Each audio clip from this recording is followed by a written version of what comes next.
বাংলাদেশ মায়ের দোয়া cricket team ফাইনালে উঠছেন।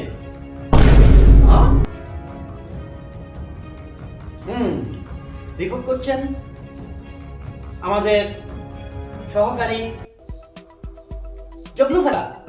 এই জগলু পাগলা, আপনি কি আছেন আমাদের সাথে? এই জগলু পাগলা, জগলু পাগলা, জগলু পাগলা কোন জায়গায় যে পাগলামি করতেছে আল্লাহই জানে, খবর নাই। হ্যাঁ, কেরামত আলী খাই খাই, আমি আপনাদের সাথে নাই, আমি এয়ারপোর্টে আছি। আমি এয়ারপোর্টের পাশ দিয়ে একটু আগে যাইতেছিলাম, এখন আমার মনে পড়লো আমি একটা বিড়ি ধরাই। এখন আমি একটা বিড়ি ধরাই, বিড়িটা হাতে করে যাইতেছি, তখন খেয়াল করে দেখি যে বাংলাদেশ মায়ের দোয়া টিম এখন এই ফাইনালে উঠছে। আপনারা কি ভাবছে, দেশের মানুষ কি ভাবছে যে এই ফাইনাল কি সেই ফাইনাল না?